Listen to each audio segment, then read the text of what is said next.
las redes sociales donde están los alumnos de economía, están totalmente polarizados, ¿no? Hay personas que están totalmente a favor de las cuestiones políticas, que están a favor de las cuestiones del paro, del activismo de los estudiantes, de cuestionar la situación del país, etcétera. Y hay personas que pues todo está bien, o más bien todo está mal porque es un partido que no les conviene, porque estaban a favor de los partidos anteriores, y están pésimamente mal los del CLESE, y están pésimamente mal los sindicatos, y Marx que se muera, ¿no? O sea, así yo, ya viendo los comentarios de Facebook, así pues está totalmente polarizada, ¿no? Bueno, es un libro controvertido porque justamente introduce en la mente, en las ideas de las personas, o una de dos, o les cambia, les resetea las ideas, la mente, las prácticas, o una de dos, hay una repulsión total, hay un rechazo total a este tipo de ideas, este tipo de cuestiones, y por el otro lado hay un amor fraterno y eterno que se comprometen los que rechazan a Marx, los que rechazan el capital, hacia las cuestiones matemáticas, hacia las cuestiones empresariales, hacia las cuestiones netamente institucionales, y lo aman, ¿no? Ahí ustedes lo van a encontrar entre ustedes mismos cuando sean alumnos del tercer o cuarto semestre, que van a ser semestres de definiciones. Entre ustedes ya comenzará a haber ese tipo de disputas abiertas, sean o no partidarios de un autor, ya su perfil, su carácter se irá polarizando por un lado o por el otro, lo cual sería pues prudente que ustedes lo vayan sabiendo, ¿no? ¿No? Bueno, es la personalidad, el carácter fundamental del economista. Ahora, déjenme mencionarles que El Capital es un texto difícil, ¿no? Particularmente difícil. Yo creo que es más difícil que todos los textos anteriores que revisaron.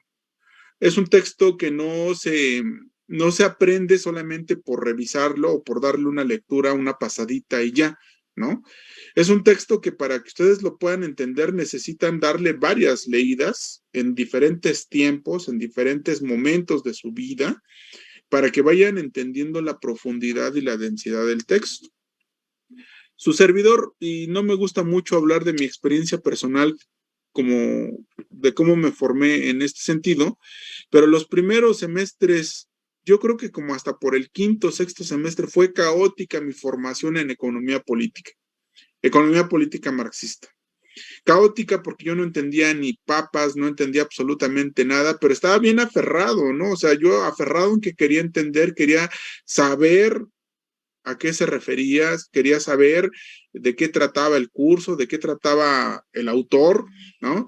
Y así como les digo, traía mi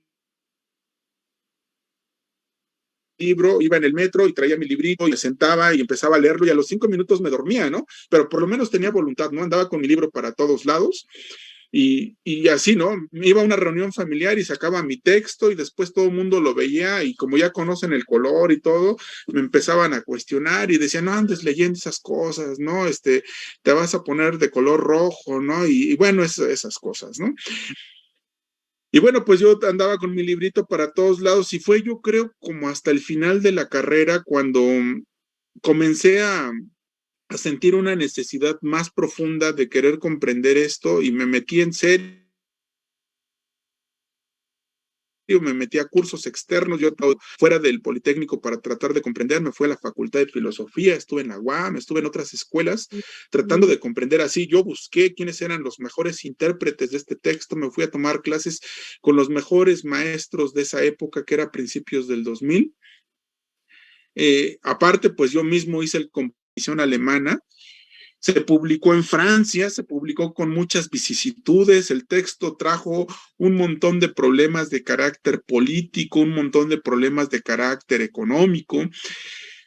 En el momento en que Marx estaba siendo muy perseguido, en la segunda fase de persecución, corrió de Alemania, llegó a Francia, en Francia Más bien escribió El Capital en Alemania y lo fue a publicar a Francia porque ahí encontró un terreno más fértil para poderlo publicar.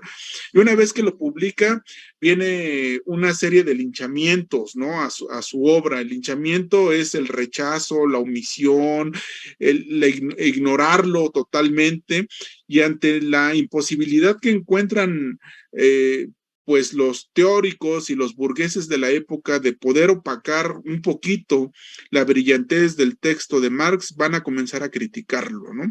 Van a pagar, van a soltar mucho billete para que en las principales universidades se les den una beca a los estudiantes más talentosos para que tomaran en sus manos la crítica de la economía política, pero va a pasar lo que pasa, por ejemplo, con los ejércitos, ¿no?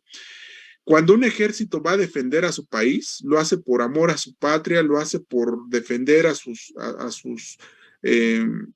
conciudadanos, para defender los colores de la bandera, lo hace con un orgullo, lo hace con un amor.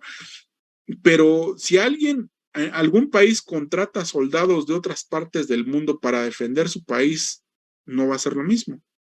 Lo va a defender por dinero, no por amor, no por esos valores por los cuales defiende el soldado nacional su patria y su país, ¿no?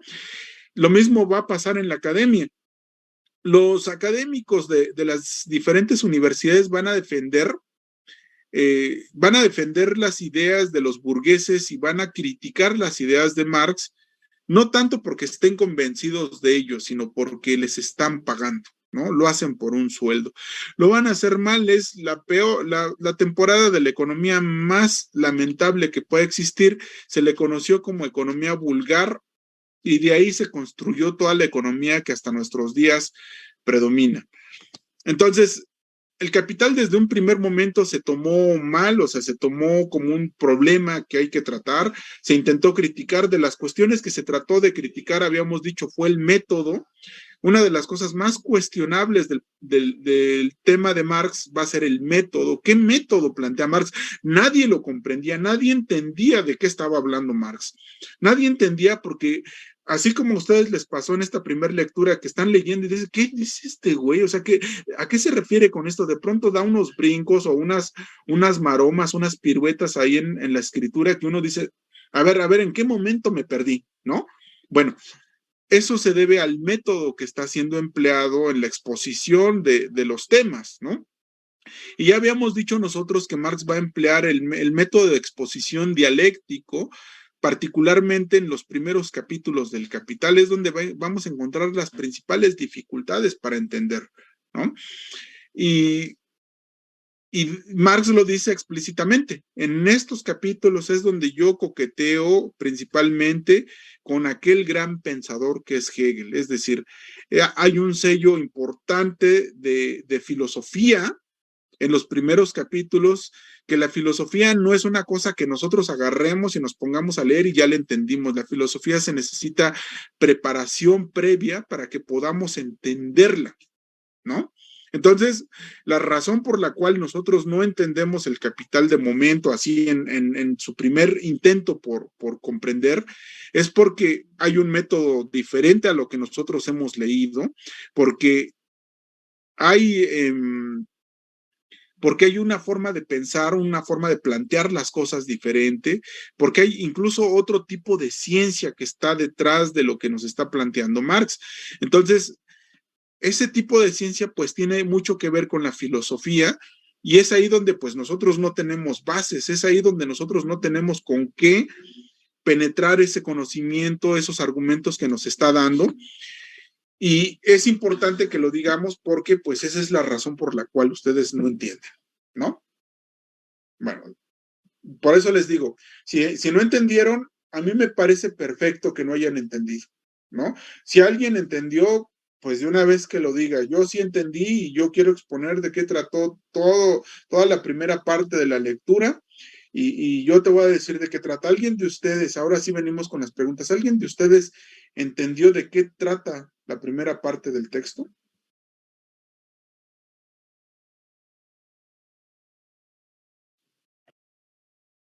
Es válido, que no se haya entendido ni papas. O sea, yo sé cuál es el problema, pero de cualquier manera, a veces es importante que me digan, pues unas aproximaciones, trató de esto, ¿no? Trató de aquello, ¿no? Tematizó esto, tematizó aquello, otro, ¿no? Profe, Sí, Liliana. hablamos del texto que dice la forma de valor o el valor de cambio. Sí, el primer texto que ustedes leyeron del Capital se llamó La mercancía.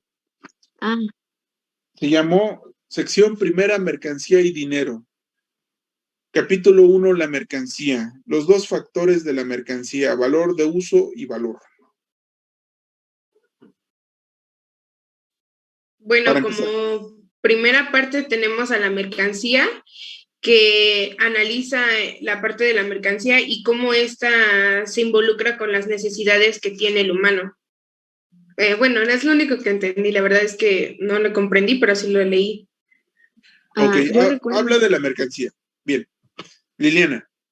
perdón, yo recuerdo que nos mencionaba como que la mercancía era, o sea, la debían utilizar como un valor, pero ese valor debía de ser como equitativo, debía de ser aproximado al valor real monetario que podría tener. Por ejemplo, no sé, como en un trueque, supongamos, no podría yo, por ejemplo, cambiar, no sé, oro mm, por cuestiones más, digamos, bajas en cantidad y en valor económico. Entonces, yo recuerdo que hacía mención de ese tipo de cosas, que, o sea, debía de ser algo muy, digamos que parejo para que este tipo de cosas funcionaran.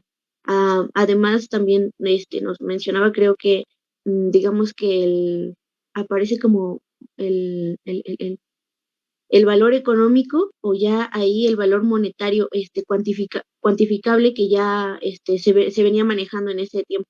Eso era lo que yo recuerdo que entendí. Ok. Emanuel.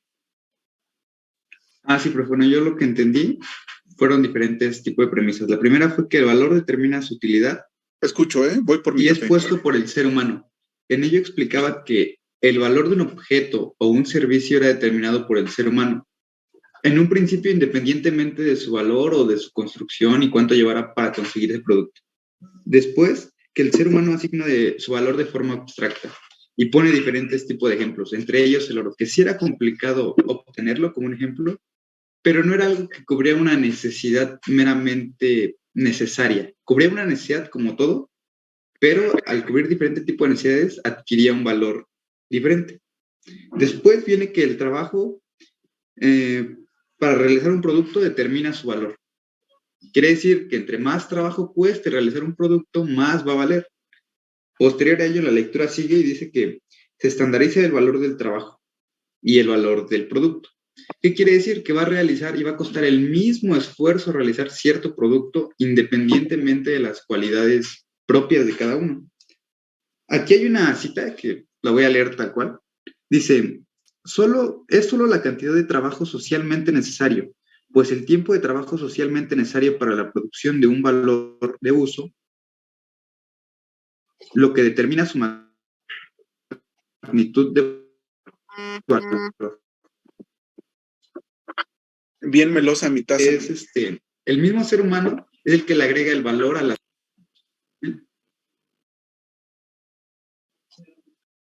Adelante, Manuel, te escuchamos. Perdón por la interrupción. Comparto para despertar. Es que les estoy diciendo que está bien melosa mi taza.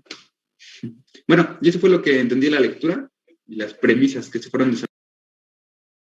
Ok, bien, Emanuel, me parece correcta la aproximación que nos das.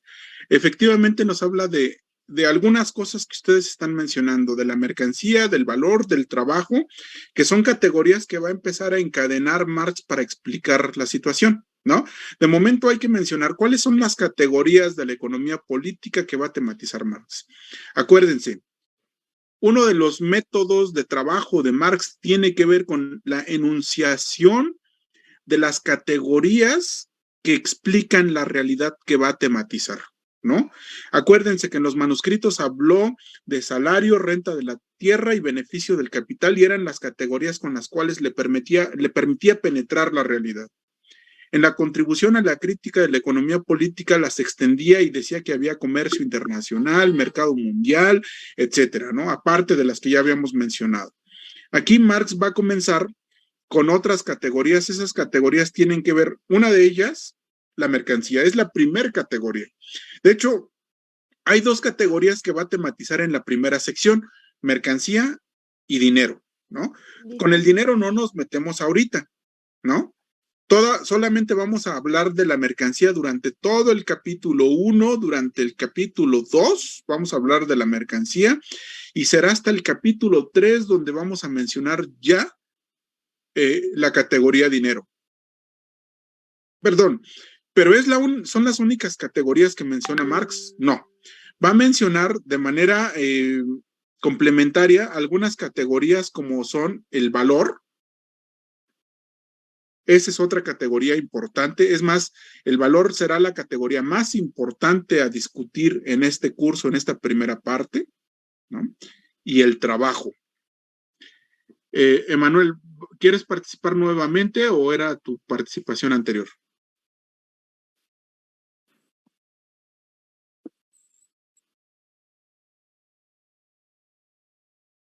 De momento sí, profe, es que lo escribí en el libro, las notas, pero ahorita no lo encuentro. Pero ahorita, que continúe la clase. Ok. Hiromi. ¿Me podrías repetir? ¿Dijo categorías de qué? Las categorías económicas. Ok, gracias. O sea, son como los conceptos que se necesitan para comenzar a hacer ciencia y decir yo voy a partir de estos conceptos para explicar la realidad, ¿no? Por eso son tan importantes. ¿Cuáles son las categorías de las cuales parte Marx? Anthony. Sí, ahorita que mencioné lo de las mercancías, yo recuerdo que, no recuerdo bien si es al inicio del libro, pero menciona que la mercancía va a tener dos valores, que va a ser el de uso y creo que el de sustancia también, no sé, que yo sepa son distintas, pero pues es como su magnitud que conlleva el valor, ¿no? Sí, ahorita vamos a hablar de eso, Anthony, con calma y con detalle. Ahorita para mí, antes de comenzar a hablar del texto, porque acuérdense que yo siempre les doy información complementaria a lo que ustedes están leyendo para que se entienda, ¿no? Ahorita para mí lo que es prioritario es entender el contexto. ¿Cuándo? Más bien, ya nos dijo de qué va a hablar, de la mercancía, pero de la mercancía, ¿cuándo? Hablar de la mercancía desde el origen de la mercancía o en qué momento estamos situados, ¿no? Ese es el punto importante de lo que vamos a hablar ahorita. Hablar de la mercancía, hemos dicho y lo planteamos en clases, la mercancía siempre ha existido o ha existido desde hace mucho tiempo, no siempre, ¿no? Existió, nosotros podemos hacer una revisión de las culturas en la antigüedad, por ejemplo, incluso antes de Grecia, antes de Roma, si revisamos las culturas africanas, con egipcio, con Creta, con Fenicia, encontramos que eran culturas con un alto desarrollo comercial, ¿no? Pero eran culturas pequeñitas, no eran culturas que no eran representativas de la región, actividad fundamental, el comercio. Es decir, ya existían las mercancías en aquel entonces. Y eso es importante mencionar. Y hay que decir que en aquel entonces la mercancía existía, pero no era el elemento prioritario de la organización social. La sociedad no se organizaba en torno a la producción de mercancías. La sociedad, y lo dijimos, a lo largo de la historia se organizó en torno a la producción de valores de consumo o valores de uso. La sociedad fundamentalmente produjo a lo largo de la historia y nosotros pusimos un esquema donde estaba comunismo primitivo, esclavismo, feudalismo, capitalismo. Dijimos que a lo largo de la historia las sociedades han producido valores de uso. Ocasionalmente, de manera accidental incluso, algunas sociedades han producido excedente, que ese excedente es el que se llega a convertir en valor de cambio o en mercancía, ¿no? Ese valor de cambio o mercancía va a acontecer una vez que las sociedades han cubierto sus necesidades, una vez que las sociedades han producido lo suficiente para satisfacer sus necesidades colectivas como grupo humano. Ese producto que se deriva de la producción y que cubre las necesidades humanas son los valores de uso. ¿vale?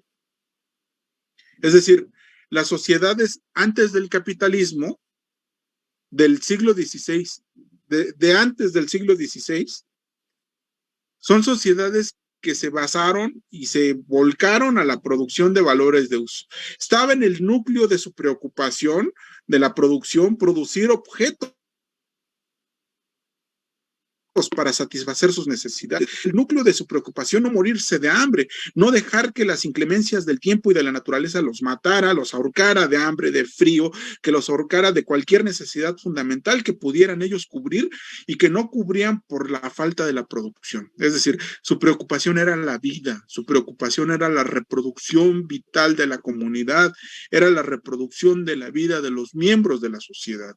Esto fue a lo largo de los modos de producción, repito, anteriores al capitalismo.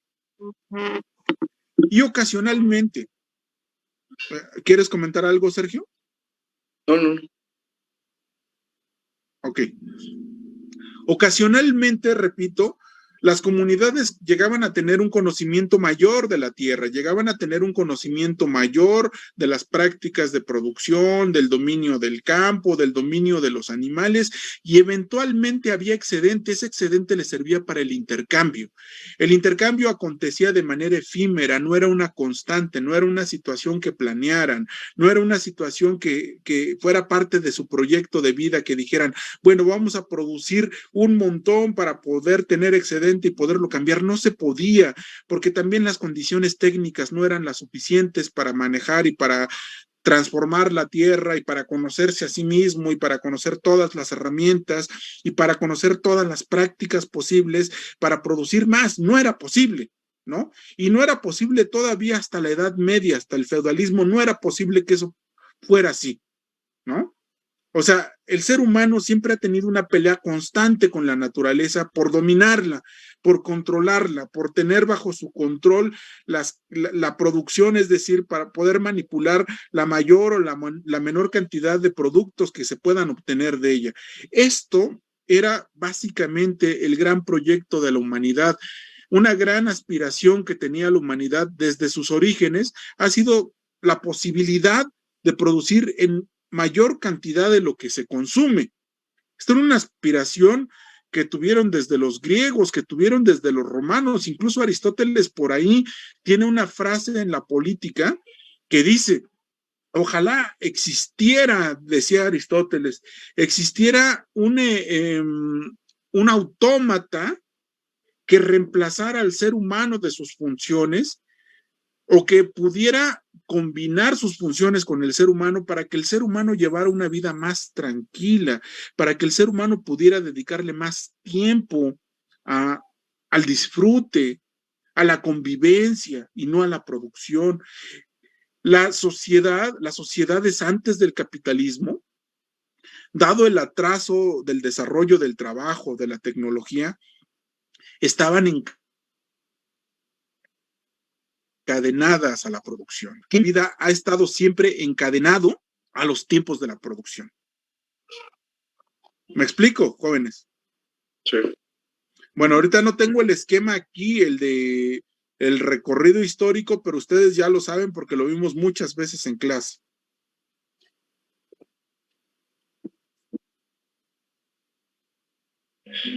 Bien. ¿Tienen alguna duda de esto que les estoy planteando?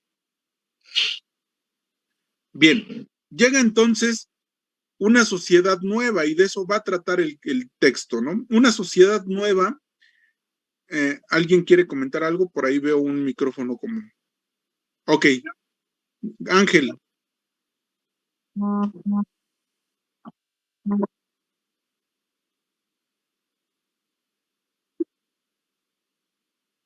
Era una aspiración que tenían los antiguos. Estoy hablando de entre el 2000 antes de Cristo hasta el 5000 después de Cristo, es decir, una sociedad totalmente antigua. Estamos hablando de Grecia, ¿no? Tienen una situación, una duda, Ojalá, o sea, una cuestión aspiracional, ojalá existiera un autómata que pudiera reemplazar al ser humano de sus funciones, de su sacrificio, de su situación de labor, de su encadenamiento a las labores productivas, y esto le libere su tiempo para poder disfrutar más, es decir, el disfrute, el dedicarse más a la familia, al tiempo libre, ¿no? Esta aspiración tenían los griegos en manos de Aristóteles. Obviamente ellos no podían saber eso, porque ni siquiera herramientas de mano. ¿Cómo iban a poder saber que iban a existir máquinas en el futuro? ¿Me explico? Liliana. Yo quería comentar que, bueno, pues es que hoy en día, o más bien en la actualidad, pues ya tenemos ese, digamos que ese autómata, como usted lo menciona, porque pues ya son prácticamente la industria lo que genera este proceso de mercancía. Entonces, pues mm, podríamos decir que ya sí tenían, digamos que su aspiración de los griegos se volvió realidad. No tal vez en el 100%, pero en una gran parte, y lo vemos en el proceso de industrialización, en la revolución industrial, como es que las grandes máquinas fueron quienes reemplazaron el trabajo de aquellos artesanos que generaban ese producto, ¿no? Entonces, pues para concluir, considero que pues su aspiración de los griegos se convirtió en una realidad. En una realidad que no solamente cumplió el sueño de Aristóteles, sino que quedó rebasado por mucho, ¿no? Emanuel. Sí, profe, pues aquí para retomarlo, la idea de Liliana. Yo creo que sí tiene razón, ¿no? Llega un punto en el que muchas acciones humanas han sido rebasadas por la máquina. La cuestión aquí, la duda que me surge es, sí, se satisfacen ciertas necesidades, pero ahora el ser humano está más preocupado por alcanzar, bueno, por trabajar para alcanzar el dinero para comprar estas cosas que por realmente vivir la realidad o la felicidad que planteaba Aristóteles. Se vuelve algo antagónico, ¿no me parece, profe? Sí. Voy a darle primero la palabra a Hiromi. Yo nada más quería comentar, en el momento en el que todas esas personas obtenían el conocimiento necesario para producir excedentes, fue que se dio la oportunidad de, pues, del trueque y demás, o fue al revés, en el momento en el que, o no fue necesario más bien el exceso de conocimiento sobre, pues, lo que ellos mismos trabajaban. Nunca hubo exceso de conocimientos ni de exceso de prácticas. El excedente se daba de una manera coyuntural. Supongamos que en un año se sembraba la misma parcela con los mismos, con las mismas semillas para producir la misma cantidad de alimentos que se requería en la población. Había una buena cosecha, y la buena cosecha no se debía a que hubo un mayor esfuerzo o que hubo mayor cantidad de tierras para producir, sino se debe a que hubo ocasionalmente una serie de factores que se combinaron, a lo mejor el clima, llovió más, o hubo una tierra más fértil en esa ocasión que en otra, y generó que hubiera 2 o 3 toneladas más de excedente, ¿no? Ese excedente, pues por supuesto, ya a la hora de tenerlo en las manos, dicen, bueno, es más de lo que nosotros en realidad ocupamos para cubrir nuestras necesidades. De tal suerte que ese excedente va a servir. Se convoca a la comunidad y se dice, bueno, tenemos 3 toneladas más de excedente, ¿qué procede con él? Nos lo repartimos en parte, en una parte proporcional cada familia que participó en la cosecha, o lo juntamos y mejor lo intercambiamos por un producto con la comunidad que está ya más lejos, un producto que nosotros no producimos. No, pues lo cambiamos por un producto que no tenemos nosotros, ¿no? Por ejemplo, se produjo maíz, lo van a intercambiar por frijol, pues de maravilla, ¿no? Intercambiaban 3 toneladas de maíz por quién sabe cuántas toneladas de frijol, ¿sale?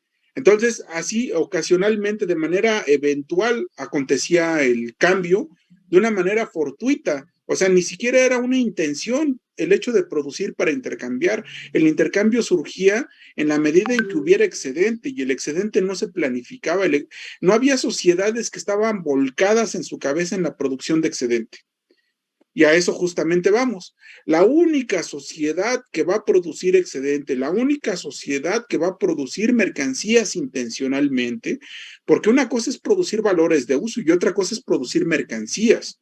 Las mercancías son la producción del excedente. El excedente son las mercancías, ¿no?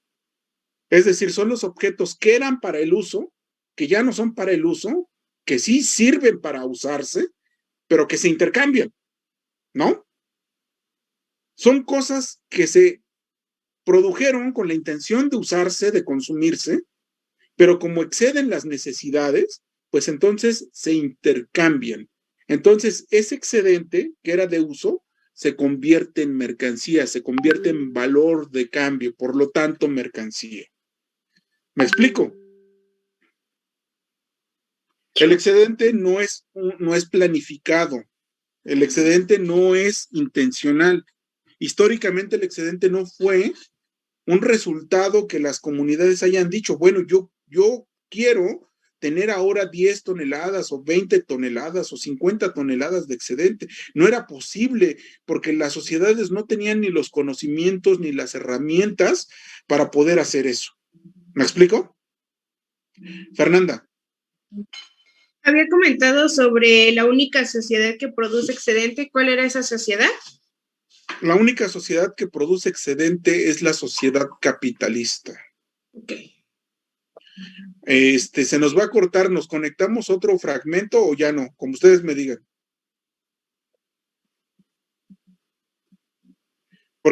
Porque ahorita estamos solamente en la introducción al capítulo. Ahora lo conectamos ya con el capítulo y vamos viendo.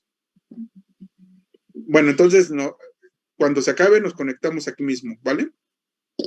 Bien.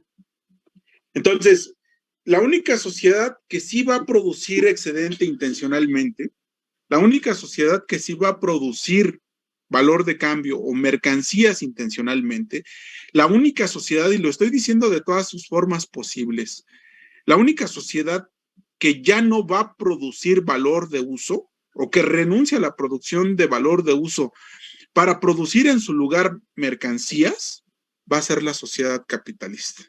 Es una sociedad productora de mercancías. El elemento central de la producción capitalista es la producción del excedente. Es una sociedad, es un modo de producción especializado en la producción de excedente, por lo tanto, de mercancías que se venden, ¿no? Si las otras sociedades, por ejemplo, la sociedad feudal o la sociedad esclavista producían un 90% de su producción era para el consumo, y el 10% era excedente, y repito, excedente ocasional, excedente no intencional, pues entonces en el capitalismo esos porcentajes se van a invertir. En el capitalismo se va a producir el 90% de excedente y el 10% para la producción del consumo, es decir, de valores de uso. ¿Sale? El capitalismo va a ser una sociedad que produce fundamentalmente mercancías. Por eso el capítulo comienza con el análisis de la mercancía, porque la mercancía es la unidad de producción del sistema capitalista. Recupera la lógica, recupera la intención de la sociedad burguesa, recupera la intención de lo que además da origen a lo que nosotros vamos a denominar mercado, porque además recupera una idea de sujeto que no está tematizado en estos primeros capítulos, una idea de sujeto que es el productor de mercancías. Se ha quedado atrás el sujeto que producía valores de uso, que se preocupaba por la vida, que se preocupaba por el consumo de sí mismo y de los demás. Se ha colocado como punto de partida al sujeto individual que produce objetos, que produce mercancías para venderlas, que produce mercancías para intercambiarlas. Y la mercancía recupera toda esa mística o encierra todo ese misterio, vamos a hablar así de estas cosas, encierra todo un misterio que se tiene que descifrar. El propósito de este capítulo 1 es descifrar ese misterio que ocultan las mercancías, que tienen oculto detrás de su envoltura material, dice Marx, y esa envoltura material debe de ser quitada, debe de ser, se le tiene que quitar de encima para saber en qué consiste primero la comprensión de la mercancía, para que nosotros podamos comprender qué es el mercado, para que podamos comprender qué es lo que deja fuera la mercancía. En el momento en que se afirma la mercancía como la unidad básica de valor en la sociedad moderna, en la sociedad capitalista, está dejando fuera a muchos otros elementos, ¿no?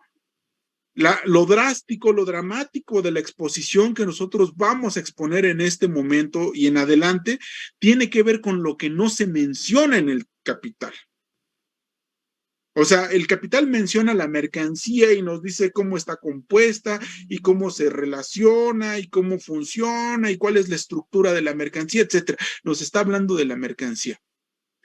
La crítica a esas categorías económicas burguesas como es la categoría mercancía no tiene que ver con la comprensión de lo que está explicando Marx, tiene que ver con la comprensión de lo que no está exponiendo, con lo que no está exhibido en el capítulo en un primer momento, ¿no? Vean, de entrada yo me adelantaría a decir, hablar de una mercancía es hablar de una cosa, ¿no? Y se va a hablar de una cosa, y se va a hablar de una sociedad de cosas que va a ser el mercado. El tema central no es hablar de la mercancía o hablar del mercado, es hablar de qué quedó fuera en el estudio de la mercancía. Lo que quedó fuera va a ser el sujeto. El ser humano queda fuera del análisis de la mercancía. La pretensión de la categoría mercancía como categoría burguesa es dejar fuera a la subjetividad humana. Es dejar fuera a la sociedad que está dentro del funcionamiento del capitalismo burgués, y eso no se tematiza, no lo tematiza Smith, no lo tematiza Ricardo, no lo tematizan los economistas clásicos, y a Marx le preocupa decir qué es lo que está pasando con un mundo en el cual lo prioritario es producir cosas que se cambian, es decir, producir objetos. Lo dramático de la situación consiste en que un mundo objetivado es un mundo que rechaza la vida humana. De momento. No digo más, con eso nos quedamos. Vamos a ir paso por paso viendo en qué consiste la mercancía y conforme vaya avanzando la lectura vamos a ir viendo cómo el mismo Marx nos está diciendo, bueno, esto está olvidado en el análisis de esta categoría mercancía, esto está pasando en el estudio de la mercancía. Esto que nosotros a simple vista, dice Marx, vemos una mercancía, no la entendemos, no sabemos qué es, no sabemos interpretar su funcionamiento, no conocemos la mercancía, consumimos mercancías, pero no sabemos qué es una mercancía, ¿no? Bien, entonces vamos a comenzar el primer párrafo del Capital, del capítulo 1, va a ser decisivo para comprender de qué se trata. La mercancía, capítulo 1, los dos factores de la mercancía. Va a hablar que la mercancía está constituido de valor de uso y valor. Es decir, la mercancía es un objeto para el uso y es un objeto que puede intercambiarse, ¿no? Para hacer una interpretación de los subtemas que vienen ahí. La mercancía tiene dos factores, uno para el consumo y el otro que puede servir para intercambiarse. Sigue el parafraseo con el primer párrafo. La riqueza de las sociedades en las que domina el modo de producción capitalista se presenta como un enorme cúmulo de mercancías y la mercancía individual como la forma elemental de esa riqueza. Nuestra investigación, por consiguiente, se inicia con el análisis de la mercancía. Carla.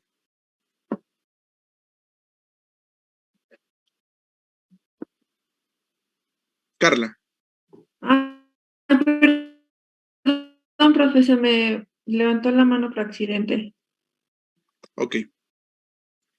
Bien, entonces, lo primero que material producido de una relación básica de producción contiene ya la conciencia y contiene ya la intención del ser humano, tiene ya una intencionalidad, tiene ya una pretensión práctica, tiene una intención de la conciencia para el cual fue concebido. Y no tiene nada que ver con el resultado de la conciencia colectiva o del espíritu absoluto de la sociedad hegeliano, no, sino más bien es producto de las sociedades de clase, de la necesidad humana, de la producción de la naturaleza, de las relaciones concretas, ¿sí? Eso es lo primero que va a querer señalar Marx en esta primera situación. Continúa con la cita. La mercancía es, en primer lugar, un objeto exterior. Es una cosa que está fuera del ser humano, ¿no? Es un objeto exterior, está fuera del ser humano. Una cosa que a merced de sus propiedades satisface necesidades humanas. Es una cosa que está fuera del ser humano y que además es imprescindible para cubrir las necesidades de los seres humanos, del tipo que sean. Toda necesidad puede llegar a ser cubierta por una mercancía externa, ¿no? La naturaleza de esas cosas, la naturaleza de esas necesidades, el que se origine, por ejemplo, en el estómago o en la fantasía, en nada modifica el problema. Tampoco se trata aquí de que esa cosa satisface la necesidad humana, si lo hace directamente como medio de subsistencia o como disfrute o a través de un rodeo. Bien, lo que va a decir Marx aquí en todo esto es que se comenzará a hacer una investigación sobre la riqueza, particularmente sobre la mercancía individual, y se tendrá que hacer un análisis de la mercancía. Un análisis de la mercancía. ¿Qué significa hacer un análisis, jóvenes? ¿Qué es un análisis? ¿Alguien sabe, tiene idea qué es un análisis?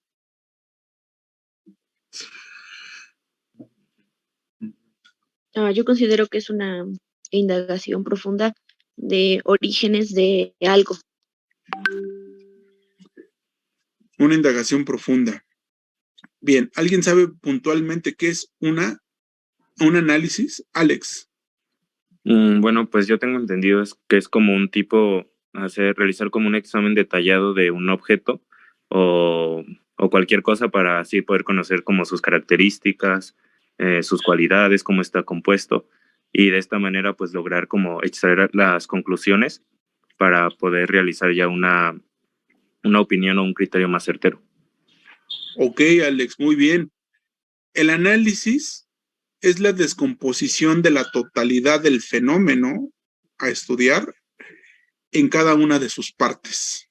Un análisis es tomar una cosa y desfragmentarlo en cada una de las partes que se compone, para conocer cada una de las partes por separado y después conocer todas las partes juntas. ¿Cómo funcionan? ¿Perdón, Dylan? No, perdón, profe. Conocer todas las partes por separado y después integrarlas y tener una idea del funcionamiento como totalidad, como problema completo, como problema total. Eso es un análisis. Sí sabían que es un análisis, ¿no? Yo apelo a que se les olvidó. Bueno, pues se va a hacer un análisis de la mercancía. Este capítulo será basado en el análisis de la mercancía. El estudio que emprende Marx tiene que ver con analizar la mercancía, es decir, la descomposición de la mercancía en cada una de sus partes para entender cada parte por separado y después entender el fenómeno completo. ¿Me explico? Bien. Ahora sí, cuando en el subtítulo nos dice que va a hablar de valor, de uso y de valor, nos va a decir entonces que la mercancía contiene valor, ¿no? O sea, un elemento sustancial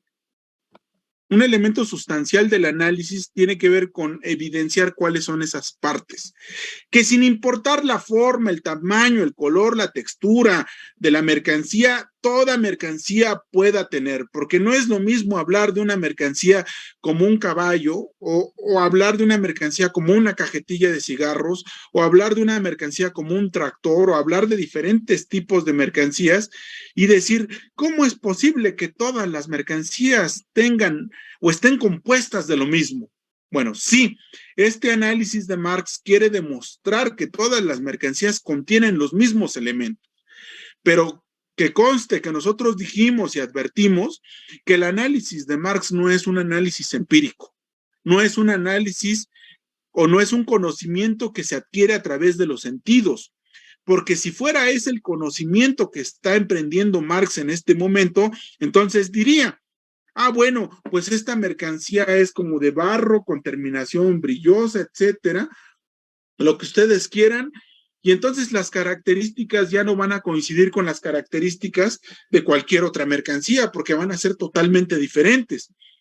Si yo me baso en una descripción subjetiva de la impresión que me dan los sentidos al entender un objeto, entonces sería un análisis fallido, sería verdaderamente imposible conocer la mercancía, porque así como hay mercancías, son infinita cantidad de detalles y de características que componen cada una de ellas.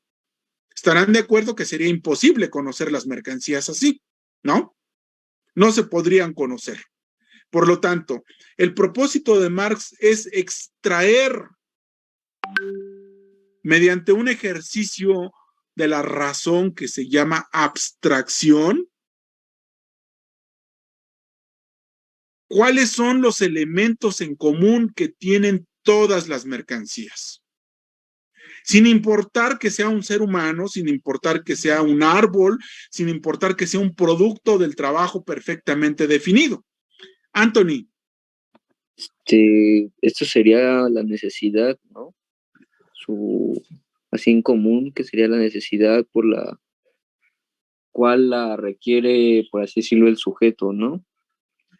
No puede ser la necesidad, Anthony, porque la necesidad es una característica humana.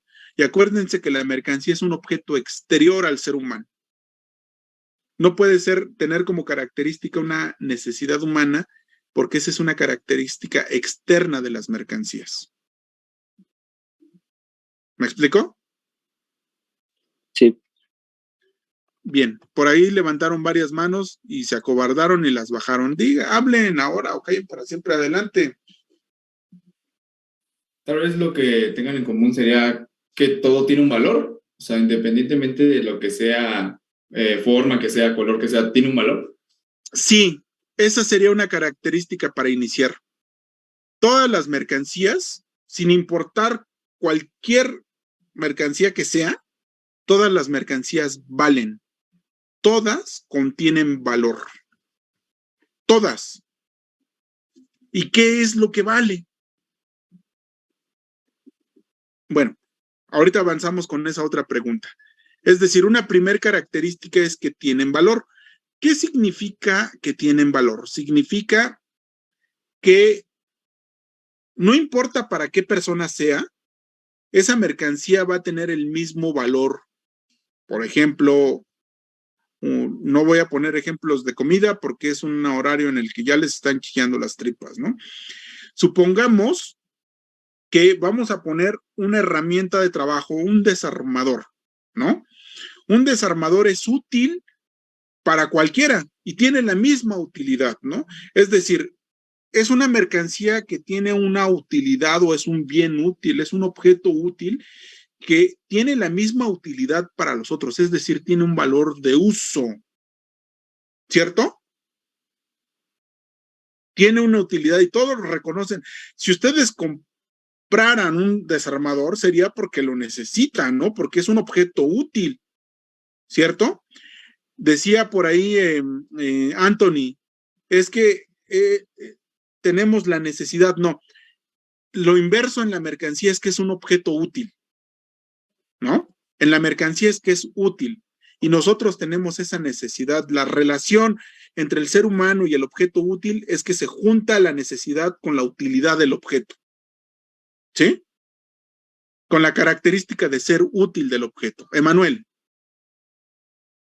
Ah, sí, profe. Entonces podemos decir que las mercancías, dentro de las mercancías, no importa el destinatario, sino la utilidad universal de él, ¿no? Lo que le asigna un valor de uso.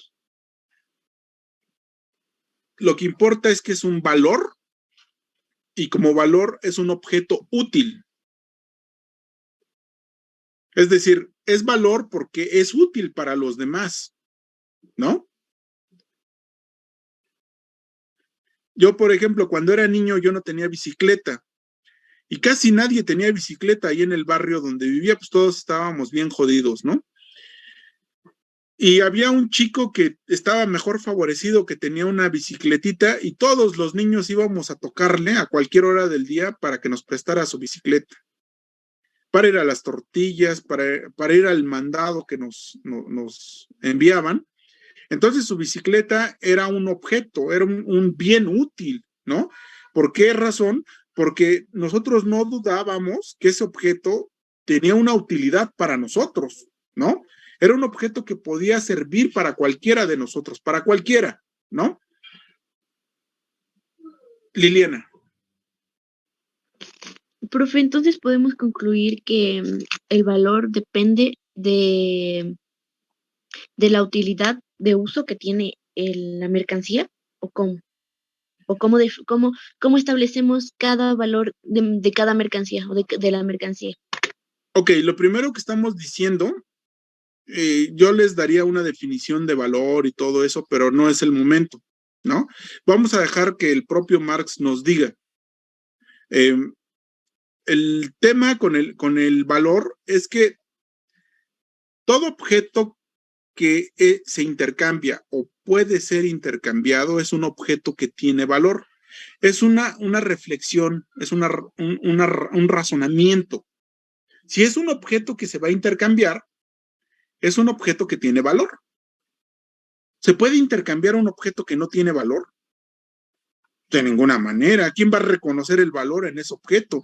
Les diría, la bicicleta porque todos la ocupábamos, pero supongamos que ahí Freddy tiene un póster de Vicente Fernández en su cuarto, ¿no? Ahí en su pared. ¿A poco ustedes van a irle a pedir prestado o que les rente su póster de Vicente Fernández para ponerlo en la pared de su cuarto? No, es un Pues si valor estás para él, ¿no? autografiado, sí. Si es autografiado, sí. Bueno, hay cada quien. Habrá quien diga que sí y habrá quien diga que no. El valor, voy a adelantarme un poquito, tendría que ver con la relación social que se establece en torno al objeto. ¿Sí? Hiromi. Pasa lo mismo pues con las pinturas y ese tipo de cosas, ¿no? Porque cumplen no sé qué tipo de necesidad, pero en sí una básica pues no. Y pues las personas mayormente buscamos satisfacer esas necesidades pues primeramente básicas, ¿no? Ya después están necesidades como pues el arte y demás, ¿no? Sí. Lo primero que hay que destacar entonces con la cuestión de las mercancías es que una mercancía tiene valor porque es un objeto útil para los demás. Porque reconoce en los demás la utilidad. Porque es un objeto social que los demás entienden que es útil. Por ejemplo, el desarmador, si ninguno de nosotros tuviera desarmador, solamente tuviera Emanuel su desarmador y nosotros tuviéramos la necesidad de armar y desarmar cosas de manera permanente, el objeto útil sería el desarmador, ¿no? Y a lo mejor por ahí aparece Alan vendiendo desarmadores, pues entonces se presta la oportunidad porque todos tienen la necesidad de ocupar un desarmador y entonces se empiezan a intercambiar esos objetos porque en el fondo el desarmador es un objeto útil. Antes de intercambiarse, se reconoce como un objeto que tiene una utilidad. ¿Me explico? Y la utilidad es social, es colectiva. O sea, yo no me voy a inventar utilidades dentro de la sociedad. O, por ejemplo, alguien que tenga un calefactor en la playa. ¿Qué utilidad puede tener un calefactor en la playa? Ninguna, ¿no? No tiene ninguna utilidad. ¿Ven? Aunque habrá grupos humanos que reconozcan que es un objeto indispensable, sobre todo para los que tienen climas más fríos, ¿no? Hiromi. Ay, perdón. Por ejemplo, yo había comentado antes que hay necesidades que pues meramente no son necesidades, es una necesidad creada. Pero eso tiene que ver con cómo una necesidad creada tiene el valor de una necesidad que realmente es de un útil, que realmente es útil para todos. ¿Cómo reconocemos que una necesidad? No, más bien, yo lo primero que sería una organización de los argumentos para decir, estamos hablando de mercancías. Si hablamos de mercancías, estamos hablando de objetos útiles. La necesidad es una explicación paralela en la cual nosotros nos apoyamos para poder comprender el sentido de la exposición del valor, ¿no? En realidad lo que nosotros queremos entender es la utilidad social del objeto, ¿sí? ¿Y cómo nos damos cuenta? Pues porque todos comemos, porque todos vestimos, porque todos calzamos, porque en el reconocimiento de las necesidades está el reconocimiento de la utilidad de los objetos, ¿sí? Y un objeto es útil porque cubre una necesidad. Convertido en mercancía, el objeto, no importa qué necesidad vaya a cubrir. Lo que importa es que sea un objeto útil, es una condición. Toda mercancía, estamos hablando de las generalidades de la mercancía. Una mercancía es una mercancía porque tiene valor, ¿sí? Y en primer momento tiene valor de uso. Es decir, que es un objeto útil dentro del grupo humano. Si no, no es una mercancía. Si no es un objeto útil, si no se reconoce como una cosa útil, eso puede variar. Por ejemplo, ahorita se ha vuelto bien famoso el uso del teléfono, ¿no? Pero hace 10, 20 años, pues nadie, o era rarísimo el que lo traía, no era ninguna necesidad en realidad, ni falta hacía. Pero ahora sí es una necesidad preponderante de las nuevas sociedades, ¿no? De las nuevas generaciones. Bueno, es decir, las necesidades es vaivén de cosas que se van necesitando, que se van modificando en las estructuras de las relaciones humanas. Eso no lo podemos saber porque van cambiando, las necesidades son cambiantes, ¿no? Hay unas necesidades que son básicas, que son fijas, que esas no se pueden cambiar, ¿no? Por ejemplo, el comer, pero no es lo mismo comer pescado crudo y tomar agua del río a irse a comprar una maruchan de camarón, ¿no? Lo que está cambiando es el producto, la necesidad es la misma, ¿no? Es decir, la utilidad del objeto, para ponerlo en términos de objeto, es la misma, satisface la necesidad del hambre, pero no la necesidad de nutrientes o no la necesidad de cosas que sean útiles para el cuerpo, ¿no? Bueno, en ese sentido es un objeto útil. Vamos a verlo un poquito más adelante. Entonces, voy sintetizando para que ustedes me vayan entendiendo. La mercancía es un objeto externo al ser humano que es mercancía por una razón, porque tiene valor. Y el valor se divide en dos partes, es decir, vamos viendo cómo se desprende la dialéctica. Aquí es momento de hablar un poquito de la dialéctica. La dialéctica es la unidad y la lucha de contrarios. Acuérdense que es el método de Marx.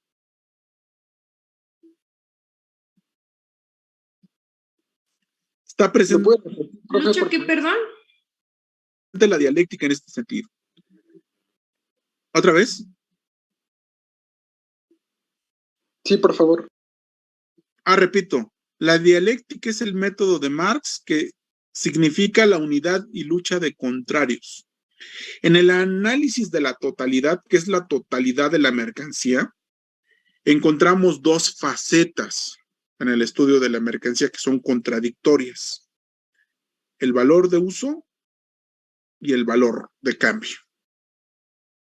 Son opuestas, se rechazan la una a la otra. El valor tiene dos expresiones en el mismo objeto. Es como si fuera una personalidad esquizofrénica la de la mercancía. Por un lado, la condición es que tiene que cubrir una necesidad, de que tiene que ser un objeto útil la mercancía. Y por el otro lado, ese mismo objeto que tiene que cubrir una necesidad y que es un objeto útil, tiene la capacidad de poder ser intercambiado, es decir, de rechazar esa posibilidad inmediata de cubrir la necesidad. Es decir, una segunda función secundaria de la misma mercancía es que sirva para el intercambio, ¿no? Es una unidad y lucha de contrarios, valor de uso y valor de cambio. Están en oposición, están presentes, pero son opuestos que están presentes en la mercancía. La mercancía tiene esta dualidad, dice Marx, una dualidad que es, por un lado, valor de uso y valor de cambio. ¿Me explico? El método se hace presente desde el primer momento, desde el momento en que habla de la mercancía y va a hacer el análisis, y para entender las partes va a decir primero que existe el valor, pero el valor en valor de uso y en valor de cambio, ¿no? Eso es lo primero que va a identificar. Hasta aquí me detengo. ¿Tienen alguna duda de lo que estoy diciendo? No, profesor. Resumo. Yo sí, profe. Adelante, Liliana, dime. ¿Me podría repetir, por favor, lo de la dialéctica es el método de Marx que continuaba? Es la unidad y lucha de contrarios, donde la unidad es la mercancía, el análisis de la totalidad es la mercancía, y la lucha de contrarios se presenta en el análisis de la categoría valor, porque se expresa de dos formas, como valor de uso y como valor de cambio. Fernanda. ¿Y cómo lo relacionó con la riqueza? Esa parte no lo entendí. ¿Cómo lo relacionó con la riqueza? Marx va a estudiar la riqueza. Del capitalismo entiende que lo que más interesa de estudiar es la riqueza de la sociedad, qué es la riqueza y cómo se produce, ¿no? Y dice que la riqueza se expresa a través de un cúmulo de mercancías y que él va a tomar una mercancía individual para comprender la lógica y la razón material de cada una de las mercancías para entender cómo funciona, ¿no? Para entender o para descubrir dentro de la unidad básica que es la mercancía, por qué se convierte en riqueza esa mercancía. ¿Cómo es que esa mercancía llega a convertirse en un elemento de riqueza? ¿Me explico, jóvenes? Bien, para hacer eso va a apoyarse en el método dialéctico. El método dialéctico tiene que ver con la unidad y lucha de contrarios, donde la mercancía es la unidad y la lucha de contrarios se expresa en el primer momento en las formas del valor, valor de uso y valor de cambio, presentes necesariamente en toda mercancía. Toda mercancía contiene valor, por lo tanto tiene valor de uso y tiene valor de cambio. ¿Sí? ¿Qué es común a todas las mercancías? Pues que tienen valor, es decir, contienen valor de uso y tienen valor de cambio, ¿cierto? Me adelanto para lo que va a venir. ¿Qué otra cosa es común a todas las mercancías? A cualquier mercancía, no importa de qué mercancía estamos hablando. Ya dijimos que el valor, ¿no? También va a decir que el trabajo es común a todas las mercancías. Para que sea una mercancía, toda que ser producto del trabajo.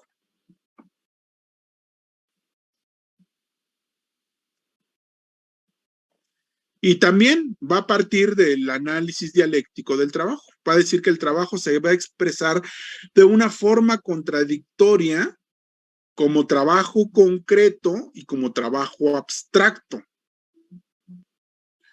Que nosotros en nuestro estudio introductorio hablamos de trabajo enajenado.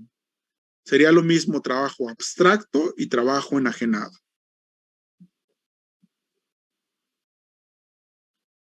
Y una tercera categoría, valor, trabajo y forma histórica. La mercancía tiene dos formas históricas.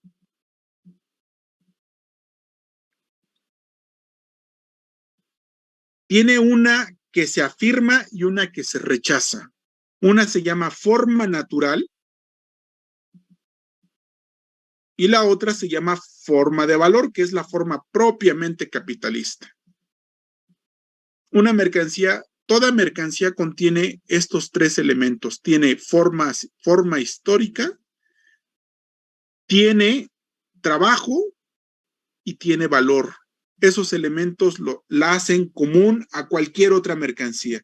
Todas las mercancías son iguales la una a la otra porque contienen estos tres elementos de forma contradictoria. El valor, como valor de uso y valor de cambio, el trabajo como trabajo concreto y trabajo abstracto, y la forma histórica como forma natural y como forma de valor.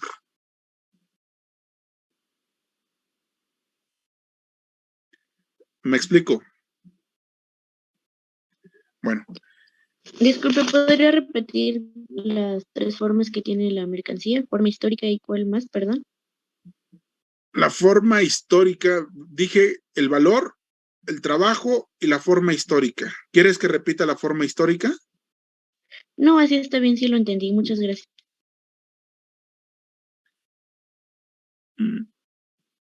La forma histórica, bueno, por si quedaron dudas, los elementos contradictorios de la forma histórica son forma natural y forma de valor.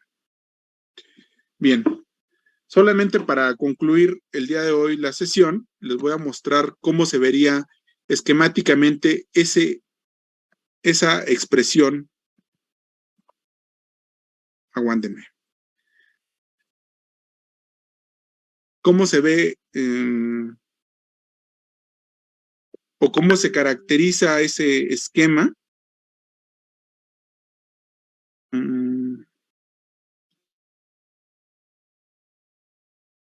Listo.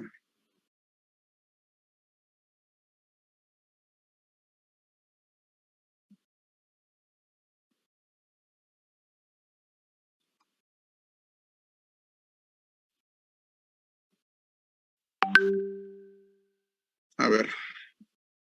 Ahí está.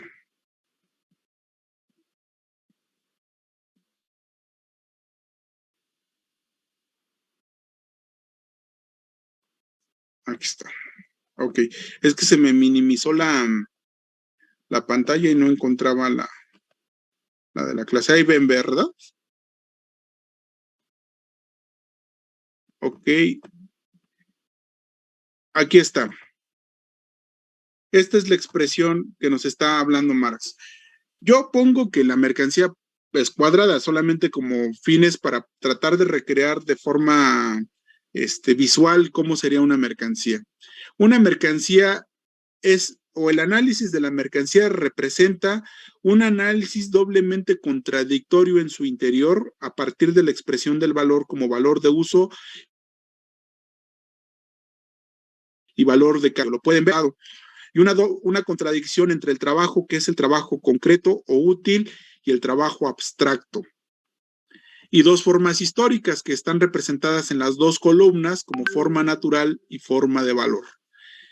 Ese primer análisis sería la primera aproximación de Marx de decir qué es la mercancía, o para analizar la riqueza de las mercancías hay que analizar primero su forma o su estructura, y esa es la estructura que va a derivar justamente de su estudio. Ahorita nosotros somos que la canción. Vimos esto, el valor de uso que contiene valor, toda mercancía contiene valor de uso y contiene valor, ¿no? Es parte de la misma mercancía, son elementos que están en contradicción, que están en oposición, en la cual hay que definir que la mitad de esta mercancía que estamos entablando, la mitad corresponde a las formas históricas que tienen que ver con la manera en cómo se cubren necesidades, y la forma de la derecha, que se llama forma de valor, que es la forma específicamente capitalista, que es el uso que se le da a la mercancía para poderse intercambiar y intercambiarse por algo, ¿no? Ok.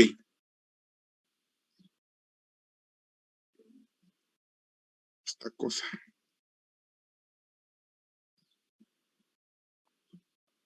Ya salí de la pantalla, ¿verdad?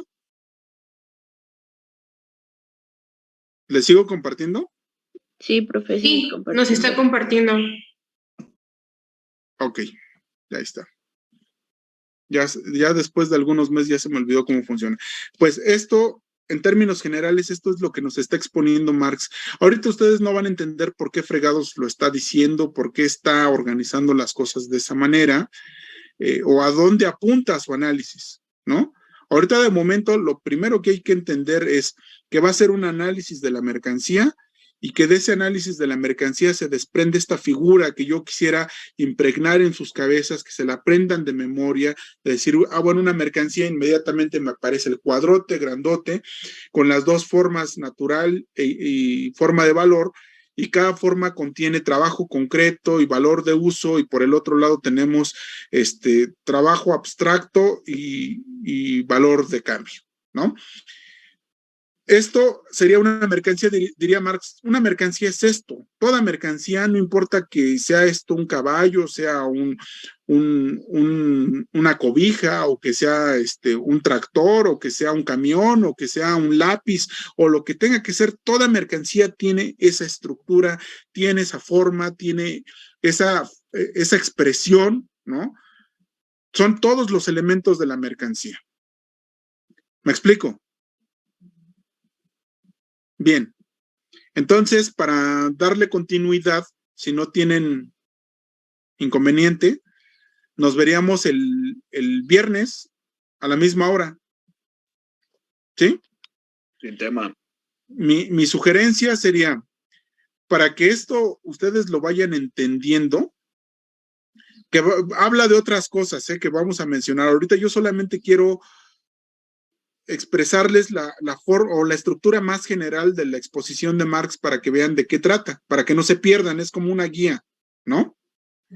Que lean desde el principio, desde el capítulo de la mercancía, las tres lecturas primeras de corrido, ¿no?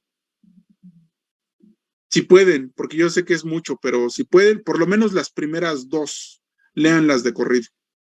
Ok, profe. Sí. Vale. Pues bueno, no sé si tengan alguna otra duda, comentario que hacer. De momento, ese sería el inicio de la exposición del capital. Aguántenme, para entender estas cosas hay que ser muy pacientes, muy, muy pacientes, porque Marx va con calma explicando las cosas y además lo hace de una forma difícil. Entonces, la dificultad de la exposición que yo esté haciendo radica en tratar de traducir lo que dice Marx en palabras que sean comprensibles para ustedes, ¿no? O en ejemplos que sean comprensibles para ustedes. En eso radica, aunque parezcan luego ejemplos tontos o absurdos, son necesarios para entender qué es lo que está planteando. ¿Vale? Bueno, entonces no hay dudas, no hay comentarios. No.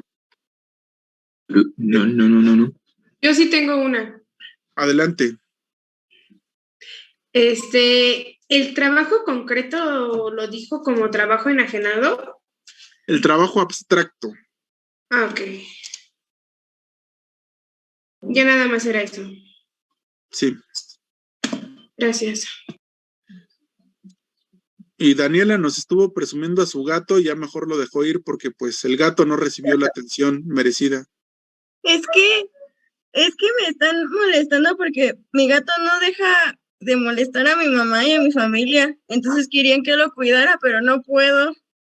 Y ya mejor lo dejé ir. Con suerte formamos un gato rebelde, ¿no? Y pues hay que dejarlo en clase. Perdón.